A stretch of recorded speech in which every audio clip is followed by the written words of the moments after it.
Hello' students, বহুতো ছাত্ৰ ছাত্ৰীৰ ৰিকুৱেষ্ট আছিলে যে ক্লাছ 11ৰ নোট মেকিঙৰ ওপৰত এটা ভিডিঅ' লাগে। আৰু নোট মেকিঙত যদি আমি চাওঁ, নোট মেকিঙত আমাৰ 5 মাৰ্কছ আহে। আৰু আজিৰ ভিডিঅ'টোত আমি সেই নোট মেকিঙৰ গোটেই ফৰ্মেট কিদৰে কৰিব লাগিব গোটেই ডিটেইলছত ডিছকাছ কৰিম।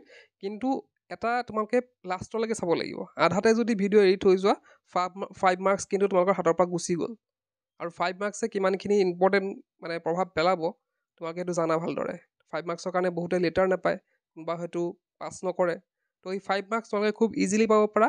আৰু ইয়াত কোনো মুখস্থ কৰিব নালাগে, জাষ্ট আমি কি কৰিব লাগে, ইয়াৰ পৰা চাই লিখিব লাগে। তো কিদৰে লিখিম গোটেই ডিটেইলছত ডিছকাছ কৰোঁ আহা, তেন্তে আহা ভিডিঅ'টো ষ্টাৰ্ট কৰোঁ। তো ইয়াতে প্ৰথমতে আমি ডিছকাছ কৰোঁ যে ফৰ্মেটটো, নোট মেকিঙৰ ফৰ্মেটটো কি হ'ব। এতিয়া চোৱা, প্ৰথমতে আমাৰ কি দিব লাগিব, টাইটেল এটা দিব লাগিব। টাইটেলটো মানে কেনেকুৱা, নোট মেকিঙত কি হয়, আমাৰ 4টা বা 5টা পেৰেগ্ৰাফ দিয়া হৈ থাকে। তো সেই 4টা 5টা পেৰেগ্ৰাফ পঢ়ি পেলাই আমি টাইটেল এটা দিব লাগিব। মানে কি হয়, ধৰা যিকোনো এটা বস্তুৰ, ধৰা টেলিভিশ্যনৰ কথা কৈছোঁ, এটা পেৰেগ্ৰাফ দিলে আমাক যে টেলিভিশ্যনৰ ওপৰত এটা পেৰেগ্ৰাফ দিলে, মানে 5টা পেৰেগ্ৰাফ কি দিলে, মানে ছেমে থাকিব আৰু ছেম টপিকৰ ওপৰতে 5টা পেৰেগ্ৰাফ দিব। তো আমি ধৰিলোঁ টেলিভিশ্যনৰ ওপৰত দিলে এটা আমাৰ নোট মেকিং বনাব দিলে। তো এতিয়া এই 4টা বা 5টা পেৰেগ্ৰাফটো কিহৰ ওপৰত আছে, টেলিভিশ্যনৰ আছে। এতিয়া টেলিভিশ্যনৰ কিহৰ ওপৰত আছে, ধৰা পেৰেগ্ৰাফবিলাক এনেকুৱা আছে যে এডভান্টেজ আছে লিখা আৰু কিছুমান ডিছএডভান্টেজ লিখা আছে এই পেৰেগ্ৰাফবিলাকত। তো আমাৰ টাইটেলটো কেনেকুৱা হ'ব, advantage and disadvantage of television. তো সেইটো তোমালোকে যেতিয়া 4টা পেৰেগ্ৰাফ পঢ়িবা তেতিয়া এটা আইডিয়া হৈ যাব যে আমি কি টাইটেল দিব পাৰোঁ। তো টাইটেলত ইমান তোমালোকে চাবা আৰু কিহৰ ওপৰত লিখিছে, সেইটো লিখি দিলেই হ'ল, ধুনীয়াকৈ পাই যাবা নম্বৰ। তো সেইটো আমাৰ টাইটেল হৈ গ'ল। এতিয়া আমাৰ বুজিবলগীয়া আছে, ইয়াত চোৱা কি লিখিছে, 1 মেইন পইণ্ট, 1.1 ছাব পইণ্ট। এতিয়া যে আমি পেৰেগ্ৰাফ পঢ়িম, প্ৰেক্টিছ কৰিম আমি তেতিয়া দেখাম বাৰু। তো ধৰা নম্বৰ 1 পেৰেগ্ৰাফ এটা দিয়া হৈ আছে। তো সেই পেৰেগ্ৰাফটো পঢ়ি পেলাই আমি তাৰ পৰা কি বনাব লাগিব, মেইন পইণ্টছ ওলাব লাগিব। কিদৰে ওলাম তোমালোকে বুজি পাবা, এতিয়া হয়তো কনফিউজন লাগিছে, কিন্তু আমি যেতিয়া প্ৰেক্টিছ কৰিম তেতিয়া বুজি যাবা। এতিয়া মেইন পইণ্ট ওলাম আৰু সেই মেইন পইণ্টৰ কিছুমান ছাব পইণ্টছ লিখিব লাগিব। মানে সেই মেইন পইণ্টক কিয়ে ছাপৰ্ট কৰিছে সেইকেইটা লিখিব লাগিব। তেন্তে এইখিনি হয়তো বুজি পাইছা তোমালোকে। এতিয়া নেক্সট আৰু ভালদৰে বুজাম, কিন্তু এইখিনি জাষ্ট তোমালোকৰ ফৰ্মেটটো দেখাই লৈছোঁ, তাৰপিছত আকৌ ডিছকাছ কৰিম। এতিয়া চোৱা, তো ফাৰ্ষ্ট পেৰেগ্ৰাফৰ ক্ষেত্ৰত আমি কি লিখিম, 1, আকৌ আমাৰ ছাব পইণ্টছত কি লিখিম, 1.1, 1.2। তো কেইবাটাও পইণ্ট থাকিব পাৰে, ছাব পইণ্ট কেইবাটাও থাকিব পাৰে, মেইন পইণ্ট এটা লিখিব লাগিব আৰু ছাব পইণ্ট কেইবাটাও থাকিব পাৰে। তো আমাৰ যদি ছেকেণ্ড পেৰেগ্ৰাফৰ কথা কওঁ, 4টা বা 5টা পেৰেগ্ৰাফ থাকিব বুলি কৈছোঁ। এতিয়া ছেকেণ্ড পেৰেগ্ৰাফৰ কাৰণে আকৌ বেলেগকৈ লিখিব লাগিব। তো ছেকেণ্ডত কি থাকিব, মেইন পইণ্ট থাকিব, আকৌ ছেকেণ্ডত কি থাকিব, ছাব পইণ্টটো থাকিব। মানে 2 থাকিলে 2.1ত ছাব পইণ্ট, আকৌ 2.22 ছাব পইণ্ট লিখিব লাগিব, 2.32 ছাব পইণ্ট লিখিব লাগিব। ঠিক তেনেদৰে 3 নম্বৰ পেৰেগ্ৰাফৰ বাবে আমি বেলেগকৈ লিখিব লাগিব, মেইন পইণ্ট আৰু ছাব পইণ্ট। এইখিনি মনত ৰাখিলা। এতিয়া আমি প্ৰেক্টিছ কৰিম যে আমি কিদৰে নোট মেকিং কৰিম।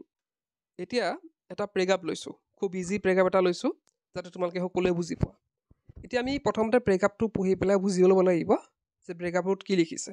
চোৱা, on the other hand, there are several serious disadvantages of television. Of course, it provides us, তো ইয়াতে কি কৈছে, আনহাতে তো টেলিভিশ্যনৰ বহুতো ডিছএডভান্টেজ আছে। Of course, it provides us the pleasant way to relax and spend our time, but some countries people watch television for an average of 6 hours or more a day. তো ইয়াত কি হয়, মই থুলমূলকৈ বুজাই দিছোঁ যে কি হয়, আমাক টেলিভিশ্যন এটা প্লিজেণ্ট ৱে, মানে এটা ভাল লগাৰ, হয় নাই, ৰিলেক্স হোৱাৰ বা আমাৰ ফ্ৰী টাইমখিনি স্পেণ্ড কৰা এটা ৱে হয়। কিন্তু কিছুমান কাণ্ট্ৰিত কৰা হয় টেলিভিশ্যনটো 6 ঘণ্টাতকৈ বেছি চোৱা হয়। তো many children stare at the TV screen for more hours a day than they spend on anything else. তো কিছুমান চিলড্ৰেনে কি কৰে, টিভি স্ক্ৰীণত মানে টিভি চাই পেলাই বহুত সময় নষ্ট কৰে, বহুতো ঘণ্টা নষ্ট কৰে, বেলেগ কাম কৰাতকৈ কি কৰে, তেওঁলোকে টিভিতে বহি থাকে আৰু টিভিত বহুত টাইম স্পেণ্ড কৰে। তো ইয়াতে আৰু কি লিখিছে, else including studying and sleeping. তো ষ্টাডিৰ কথা মানে পঢ়াতকৈ আৰু শুৱাতকৈ বেছি টাইম ক'ত স্পেণ্ড কৰে, টিভি চোৱাত স্পেণ্ড কৰে। It's clear that TV has powerful influence on their lives and that is influence in often negative. তো টিভিয়ে বহুত প্ৰভাৱ পেলায়, হয় নাই, চিলড্ৰেনৰ বহুত প্ৰভাৱ পেলায় আৰু মানে কি হয়, আৰু often negative.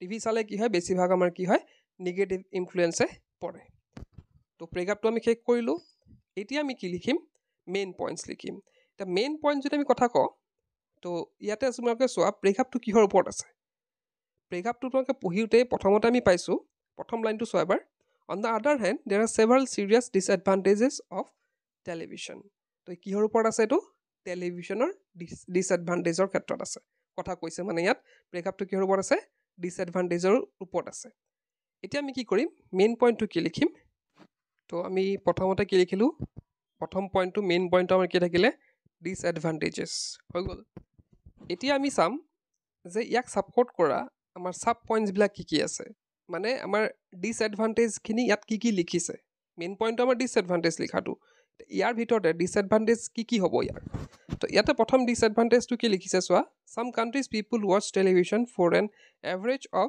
6 hours or more a day তো ডিছএডভান্টেজ প্ৰথমটো আমাৰ কি হ'ল যে মানুহে কি কৰে 6 ঘণ্টা বা তাতকৈ ওপৰত কি চায় টিভি চায় তো ইয়াতে আমি কি লিখিম 1.1 লিখিম যিহেতু আমাৰ এইটো ছাব পইণ্ট গতিকে ইয়াত কি লিখিম আমি পিপল ৱাচ ফৰ 6 আৱাৰ্ছ অৰ মোৰ আমি এই ছাব পইণ্টকেইটা যিমান পাৰোঁ সৰুকৈ লিখিব লাগিব এতিয়া চোৱা এটা বস্তু তোমাক লক্ষ্য কৰিছা এইটো PPL হয়নে মই পিপল কৈছোঁ লিখিছোঁ PPL কাৰণ আমি কিছুমান এব্ৰিভিয়েশ্যন ইয়াত ইউজ কৰিব লাগিব কিছুমান শ্বৰ্টকৈ লিখিব লাগিব এইখিনি পিছত কেনেদৰে আমি লিখি দিম এইখিনি লাষ্টত আমি লিখি দিব লাগিব যে ফুল ফৰ্মটো কি সেইটো পিছত দেখাই আছোঁ কিন্তু কিছুমান এনেকৈ সৰুকৈ লিখিব লাগে যেনেকৈ মেছেজ তোমালোকে লিখা হয় নাই শ্বৰ্ট ফৰ্মত যেনেকৈ মেছেজবিলাক লিখি দিয়া ঠিক তেনেকৈ ইয়াতে লিখিব লাগিব চোৱা তো পিপল ৱাচ ফৰ 6 আৱাৰ্ছ অৰ মোৰ হৈ গ'লটো নেক্সট এতিয়া আমি চাম আৰু এটা বেলেগ এটা আৰু কি ডিছএডভান্টেজ আছে পিছৰ ডিছএডভান্টেজটো হৈছে many children stare at the TV screen for more hours a day তো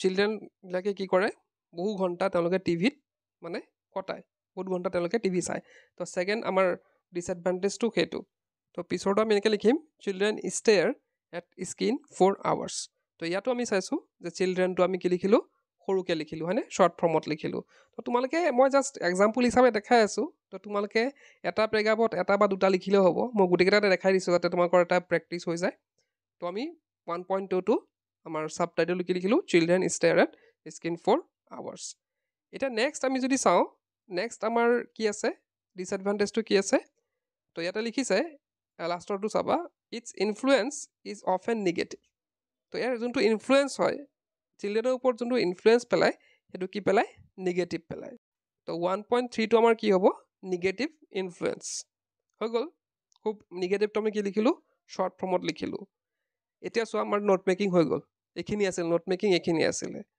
এতিয়া টাইটেলৰ কথা মই অলৰেডি ক'লোঁ ব্ৰেকআপটো পঢ়িবা তোমালোকে ব্ৰেকআপটো পঢ়াৰ পিছত তোমালোকে কি কৰিবা চাববিলাক কোনটো কিহৰ বিষয়ে লিখা আছে এইটো টাইটেল দিবা তো এইখিনি হৈ গ'ল এতিয়া নেক্সট চাওঁ আমাৰ কি আছে সৰু এটা বস্তু আৰু এটা আছে চোৱা তো সৰু বস্তুটো হৈছে যে আমি যে এই মাত্ৰ যে আমি শ্বৰ্টকৈ আমি যে লিখিলোঁ মানে পিপল হওক বা চিলড্ৰেন হওক বা নিগেটিভ হওক সেইকেইটা আমি এক্সট্ৰাকৈ বক্স বনাই দিবা দেই এইখিনি ধুনীয়াকৈ বক্স বনাই দিবা এব্ৰিভিয়েশ্যন আৰু ৱৰ্ডত তলত আণ্ডাৰলাইন কৰি দিবা তো ধুনীয়াকৈ বক্স এটাত তোমালোকে লিখি দিবা যে তোমালোকে কি শ্বৰ্ট ফৰ্ম ইউজ কৰিলা আৰু তাৰ মেইন ৱৰ্ডটো কি এব্ৰিভিয়েশ্যন কি ইউজ কৰিলা শ্বৰ্ট ফৰ্মবিলাক মানে এব্ৰিভিয়েশ্যন বুলি কয় আৰু তোমালোকে মেইন ৱৰ্ডটো কি হয় যেনেকৈ আমি কি লিখিলোঁ পিপল PPL হয়নে তো সেইটো আমাৰ কি হ'ব পিপল হ'ব তাৰপিছত আমি কি ইউজ কৰিলোঁ চিলড্ৰেন হয়নে CHL DRN তো আমাৰ মেইন ৱৰ্ডছটো কি হ'ব চিলড্ৰেন আকৌ নিগেটিভটো আমি লিখিলোঁ NGTV তো ইয়াতে যদি আমি চাওঁ ইয়াত আমাৰ মেইন ৱৰ্ডটো কি হ'ব নিগেটিভ তো এনেকৈ কি কৰোঁ বক্স বনাই পেলাই সেইটো লিখি দিব লাগিব